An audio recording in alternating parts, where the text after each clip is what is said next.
Bienvenue dans le Seigneur, peuple de Dieu. Soyez les bienvenus à la célébration du Dieu des mystères. Soyez les bienvenus à la célébration du Dieu d'amour, le Dieu qui est riche en bonté et en fidélité. Le Dieu qui conserve son amour pour nous, pour ceux qui le craignent jusqu'à 1000 générations et qui pardonne le péché, l'iniquité et la rébellion. Soyez les bienvenus en sa présence dans le nom précieux de Jésus. Bien-aimés dans le Seigneur, peuple de Dieu, aujourd'hui, nous tirons notre déclaration de foi du psaume 142, versets 2 à 3. Nous lisons: De ma voix je crie à l'Éternel, de ma voix j'implore l'Éternel. Je répands ma plainte devant l'Éternel, devant lui. Je lui raconte ma détresse. Bien-aimés dans le Seigneur, peuple de Dieu, puissions-nous crier à l'Éternel ce matin. Implorons l'Éternel ce matin. Répandons nos plaintes, nos problèmes, nos difficultés, le poids de notre vie. Venons à lui tel que nous sommes. Venons à lui avec nos fardeaux, avec nos plaintes, nos tristesses, nos difficultés. Venons à lui avec le poids de nos consciences. Venons à lui malgré nos fragilités. Venons à lui comme il a déclaré dans le livre de Matthieu, venez à moi, vous tous qui peinez sous vos lourds fardeaux, et moi je vous déchargerai. Venons à lui ce matin tel que nous sommes. Père éternel, nous venons à toi ce matin tel que nous sommes. Nous crions vers toi, nous implorons ta puissance et ta présence. Nous répandons nos plaintes devant toi, Seigneur, et nous te donnons toute notre vie. Nous et notre maison, nous déclarons que nous te servirons jusqu'à la fin de nos jours. Nous te disons merci. Dans le nom précieux de notre Seigneur Jésus-Christ de Nazareth. Amen. Bien-aimés dans le Seigneur, peuple de Dieu, nous parlons du Dieu des mystères. Et nous méditons actuellement sur l'esprit de la sagesse divine. Et je voudrais faire une petite parenthèse en disant que nous pouvons d'ores et déjà commencer avec l'esprit de la sagesse par réfléchir sur toutes les questions auxquelles nous sommes confrontés, tout problème, toute difficulté auxquelles nous sommes confrontés dans notre société. Nous pouvons méditer par exemple sur la sagesse divine et la résilience. Notre résilience, c'est-à-dire notre stratégie que nous utilisons, la manière dont nous sortons très rapidement des difficultés qui nous ont abattus. Nous pouvons méditer sur la résilience et la sagesse divine et la résilience. Comment nous sortons de nos problèmes? Comment, par quel miracle nous sortons de nos problèmes? Par quelle magie nous sortons? Par quelle magie nos cœurs brisés sont restaurés? Par quel miracle la faveur de l'Éternel nous atteigne? Par quelle force, par quelle alchimie, par quelle opération le Seigneur agit puissamment dans notre vie? Nous pouvons, chacun a ses problèmes, chacun a ses difficultés. Mais la Bible dit dans le psaume 34 que lorsque nous nous tournons effectivement vers lui, nous sommes rayonnants de joie. Et donc, avec l'esprit de la sagesse divine, nous rayonnons de joie lorsque nous venons avec nos problèmes, nos fardeaux, nos difficultés, les poids de notre vie. Nous venons avec tout ce que nous traversons. Qu'importe ce que tu traverses actuellement, viens au pied de Jésus et répands ta plainte devant lui. Raconte-lui ta détresse dans le nom précieux de Jésus et ma foi, tu auras la bonne réponse dans le nom précieux de Jésus. Bien-aimés dans le Seigneur, peuple de Dieu, aujourd'hui, nous méditons sur une question très importante à laquelle nous sommes tous confrontés. Qu'est-ce que je suis censé de faire lorsque Dieu ne répond pas à mes prières? Que dois-je faire quand Dieu ne répond pas à mes prières? Bien-aimés dans le Seigneur, peuple de Dieu, dans un premier temps, et je voudrais qu'ensemble avec vous, on médite sur un fait.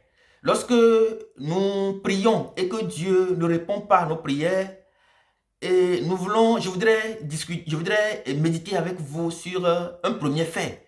Le premier fait, la réalité, c'est que c'est justement au moment où nous avons des problèmes que nous savons, que nous reconnaissons même l'importance de Dieu, que nous savons que nous devons chercher la face de Dieu, nous devons nous retourner résolument dans la maison du Père, nous devons nous confier à lui. Bien-aimés dans le Seigneur, peuple de Dieu, est-ce que nous savons que les problèmes que nous avons, est-ce que nous savons que les difficultés auxquelles nous sommes confrontés dans cette vie sont donc des voies, sont donc des chemins, sont donc des moyens, des occasions, des opportunités que Dieu nous présente, que la société nous présente, que Dieu, notre Père, nous présente pour pouvoir nous donner accès à l'apprentissage, à l'expérience, à la sagesse, à la découverte de nous-mêmes et à la découverte de la grandeur de Dieu.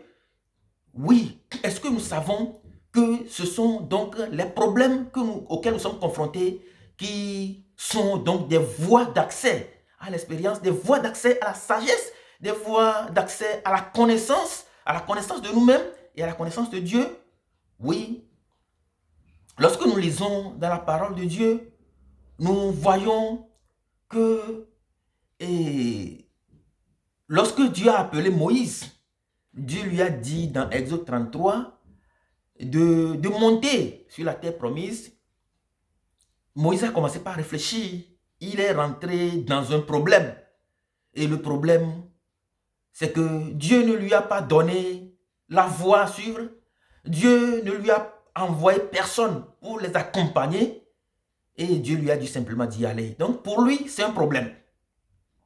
Voyons ensemble comment Moïse a traité ce problème-là. C'est une voie pour lui, justement, de retourner vers le Seigneur. Et il dit au Seigneur, Seigneur, tu me demandes de monter sur la terre promise, mais tu ne nous envoies personne. Tu nous demandes d'aller vers la terre promise, mais tu ne nous envoies personne, tu ne nous recommandes personne. Voilà comment il a commencé par se questionner, il a commencé par poser des questions à Dieu à partir de son problème. Et Dieu lui a dit, j'irai moi-même avec toi, je marcherai moi-même avec toi et je te donnerai du repos. Bien-aimés dans le Seigneur, peuple de Dieu, c'est de cette manière-là que les problèmes de notre vie sont des voies et des moyens, des occasions, des opportunités pour pouvoir avoir accès à la connaissance, à l'expérience, à la sagesse et pour pouvoir avoir accès à notre maturité, à notre propre maturité spirituelle. Si nous lisons notre Bible, nous allons voir que c'est justement dans ces problèmes, dans les difficultés que les uns et les autres ont découvert qui est justement Dieu, ont découvert jusqu'où Dieu peut aller avec nous, jusqu'où Dieu peut se manifester à nous. Nous avons le cas d'Abraham, à qui Dieu se manifeste à 99 ans. Cela devient donc un problème pour lui. Et Dieu lui a dit, écoute, je suis un Dieu puissant, ne t'inquiète pas. Parce que Dieu sait qu'il est dans un problème. Dieu lui dit, ne t'inquiète pas mon fils Abraham, je suis un Dieu tout puissant. Tu marches avec moi dans l'intégrité et moi je vais agir. Dieu a utilisé Abraham pour prier, pour guérir Abimelech, ses servantes, et Abimelech, sa femme et ses servantes, pour qu'ils puissent enfanter. Nous avons beaucoup de cas dans la parole de Dieu.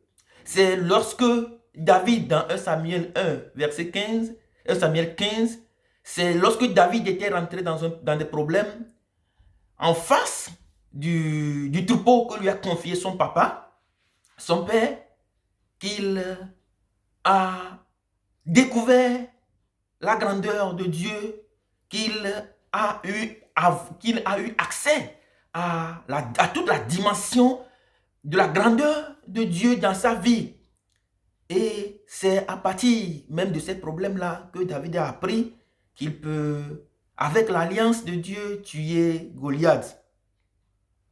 Bien-aimés dans le Seigneur, peuple de Dieu, eh bien, lorsque nous avons des problèmes, ce sont donc des voies d'accès, ce sont donc des opportunités, des occasions. Mais ce que nous devons faire, c'est de nous accrocher à Dieu quand nous avons des problèmes. Eh bien, pour répondre à la question de départ, que dois-je faire quand Dieu ne répond pas à mes prières? Il y a deux choses que la parole de Dieu, en tout cas que j'ai découvert dans la parole de Dieu. La première des choses que nous faisons, que nous devons faire lorsque nous sommes en face des difficultés et que nous prions à Dieu et que Dieu ne répond pas, tout le monde le sait, c'est que nous prions avant, mais c'est que nous intensifions nos temps de prière et nous ajoutons à nos temps de prière le jeûne. Et c'est ce que nous avons l'habitude de faire. Lorsque nous prions et que ça ne va pas, nous ajoutons des jeûnes. Nous prions que Dieu intervienne dans nos situations et que Dieu lui-même, il change les choses pour nous. Il transforme les choses selon ce que nous voulons nous-mêmes et des fois selon ce que Dieu lui-même veut. Mais au-delà du jeûne, de la prière, au-delà du jeûne et de la prière, découvrons ce que Anne, la maman, la mère de Samuel, a fait dans la parole de Dieu. La Bible déclare qu'au-delà du jeûne, on peut aller devant Dieu, comme Anne l'a fait dans la parole de Dieu, 1 Samuel 1, verset 15. Et Anne est allée dans la maison, dans le temple, et il ne parlait pas, mais il remuait seulement sa bouche, il remuait seulement ses lèvres. Et le prêtre Élie est allé vers elle pour lui dire, mais toi, comment se fait-il que tu puisses être saoulé à cette heure de la journée? Et Anne lui dit ceci, je ne suis pas saoul, mais je répandais mon âme devant l'Éternel. Bien-aimés dans le Seigneur, peuple de Dieu, au-delà du jeûne, de la prière, répandons nos âmes devant l'Éternel, le Dieu Tout-Puissant. Comment répandre son âme devant l'Éternel? Nous savons que l'âme dans la parole de Dieu, c'est toute notre vie. C'est ça qui est notre vie dans la parole de Dieu. L'âme, c'est notre sensibilité, c'est l'émotion. Elle est composée de l'émotion, de l'intellect et de la volonté. Eh bien, la réponse que Anne donnait au prêtre Élie, c'est qu'il répandait toute sa volonté devant Dieu. Il étalait toute sa volonté devant Dieu, son intellect devant Dieu, toute son émotion devant Dieu, car elle savait qu'il n'y a pas d'autre Dieu que celui qu'elle adorait, celui vers qui elle était allée. Et donc, au-delà du jeûne et de la prière, allons maintenant dans la présence de Dieu. Venons à la présence de Dieu et répandons nos âmes, répandons notre volonté, étalons notre volonté, libérons notre volonté, relâchons-nous, relaxons-nous, livrons-nous à Dieu comme Jésus-Christ s'est livré totalement à Dieu. Livrons-nous à Dieu, relâchons-nous à Dieu, confions-nous à lui, donnons-lui totalement toute notre volonté, nos forces, nos énergies, toute notre vie. C'est ce que Anne a fait et c'est ce qu'elle a dit dans la parole de Dieu. Je répandais mon âme devant l'Éternel. Et dans notre déclaration de foi ce matin, dans Psaume 142, versets 2 à 3, nous lisons David qui dit répandons nos cœurs devant l'Éternel, répandons nos plaintes devant l'Éternel, racontons-lui toutes nos tristesses. Voilà ce que nous sommes censés de faire. Au-delà de la prière, du jeûne, répandons, allons devant Dieu avec toute notre volonté. Ce n'est plus notre volonté qui compte maintenant, c'est la volonté de Dieu, comme Anne l'a fait. Ce n'est plus notre intelligence qui compte maintenant, c'est qu'on laisse notre intelligence On échange notre intelligence contre l'intelligence de Dieu. On lui donne notre intelligence. Ce n'est donc plus notre sensibilité qui compte maintenant, puisque Dieu n'exauce pas notre émotion, il n'exauce pas nos pleurs, il n'exauce pas nos problèmes, il n'exauce pas nos cris de pleurs, nos tristesses. Dieu, il exauce la foi. Voilà pourquoi Anne va finalement libérer, va se relâcher et va donner toute sa vie, toute sa volonté, ses plaintes que le Seigneur ne va pas exaucer, mais elle sait que c'est la foi. Et donc, elle va donner toute sa vie, son âme, son esprit, sa volonté, son intelligence à Dieu pour attendre de lui ses merveilles, un retour. Et la première des choses, c'est que répandons nos âmes, nos vies, nos volontés devant l'Éternel, donnons-lui tout et acceptons sa volonté dans notre vie. Et au-delà de ce que Anne faisait, Anne s'est présentée devant Dieu et a répandu sa plainte, a répandu son âme, a répandu son cœur, son esprit, sa vie, toute sa volonté devant le Seigneur. Mais au-delà de ce qu'elle fait, elle a fait un deal avec notre Dieu, avec Dieu notre Père. Bien-aimés dans le Seigneur, peuple de Dieu, faisons un deal avec Dieu notre Père, comme Anne. Qu'est-ce que Anne a fait? Anne a dit à Dieu, mais si tu me donnais un fils, je te le redonnerai pour qu'il puisse te servir toute sa vie. Bien-aimés dans le Seigneur, peuple de Dieu, faisons des deals avec Dieu notre Père. Voilà, c'est en ce moment que nous devenons justement des avocats spirituels. Nous allons au-delà de ce que nous savons et nous devenons des avocats spirituels, des plaidoyers. Ce que Anne a fait s'appelle la plaidoirie.